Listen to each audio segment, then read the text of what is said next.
थाने का चौकीदार जब रात को 12 बजे थाने से छूटा तो घर की तरफ चल पड़ा, जंगल के रास्ते से होकर। तभी एक सिपाही ने टोका, कहा चौकीदार, जंगल से होकर जाना जरूरी है क्या? रोड पकड़कर घर जाओ। तो मोछ मेटते हुए कहा, सर, यह जवानी किस दिन काम आएगी, कौन सामने पड़ने वाला है, फिर 10-20 को तो मेरा यह भाला फाड़ कर रख देगा। बात नहीं माना, जंगल के रास्ते से होकर घर की तरफ चल पड़ा।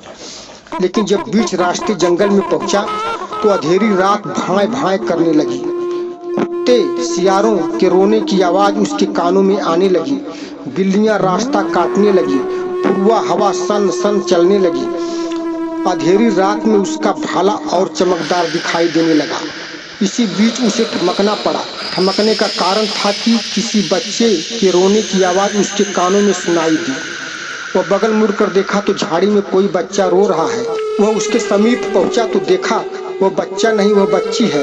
वो जमीन पर पड़ी है और निवस्त्र है, सिर्फ 1 दिन की है और जोर जोर से क्या क्या करके रो रही है। फिर वह उसको एक हाथ में भाला लेकर दूसरे हाथ से गोद में उठा लिया और मन में बुदबुदाया, न जाने इस अभागिन की कौन माता है। लेकिन जब वह उसको गोद में उठाया तो वह चुप हो गई। रोना बंद कर चुकी थी, लेकिन उसकी आंखों में आंख डालकर सिर्फ झांक रही थी।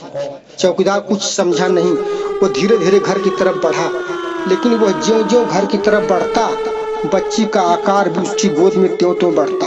वह कुछ समझा नहीं। जब वह कुछ दूर और आगे बढ़ा तो उसकी गोद में वह बच्ची 4-5 साल की हो चुकी थी। वह कुछ दूर और आगे बढ़ा तो देखा उसके हाथ में, महसूस हुआ कि उसका वजन जैसे बढ़ रहा है। तो जब वह उसकी तरफ देखा तो वह 8-10 साल की बच्ची हो चुकी थी। फिर वह उसको धीरे से जमीन पर गिरा दिया। जब वह उसको जमीन पर गिरा दिया तो वह बड़ी तेज से हंसी और खड़ी हो गई। उसके बड़े बड़े आगे के दांत बाहर निकल आए। आंखों में जैसे बल्ब जलने लगा। बाल चारों तरफ बिखर गए। वह इतना तेज हंस रही थी जैसे उसके हंसने से पूरा जंगल गुंजेमान हो रहा था। फिर वह वहां से इतना तेज भागी जैसे वह जमीन पर से होकर नहीं भागी हो, जैसे वह 4-5 फुट ऊपर से उड़कर भागी और वहां जाकर गुम हो गई जहां से वह आई थी। चौकीदार पूरी तरह डर गया। ठंड के दिन में पसीना से तर-तर हो गया। किसी तरह घर तो आया जरूर, लेकिन बीमार पड़ गया। घर वालों से बतलाया।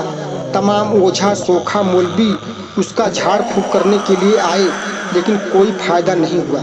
ठीक तीसरे दिन चौकीदार की मृत्यु हो जाती है। तो इस कहानी को बतलाने का मकसद हमारा किसी को डराने, धमकाने या अंधविश्वास में डालने का नहीं है, बल्कि यह है कि यह जवानी, यह बल और हाथ का हथियार हर वक्त काम नहीं करता। इसे सोच समझ कर यूज करना चाहिए।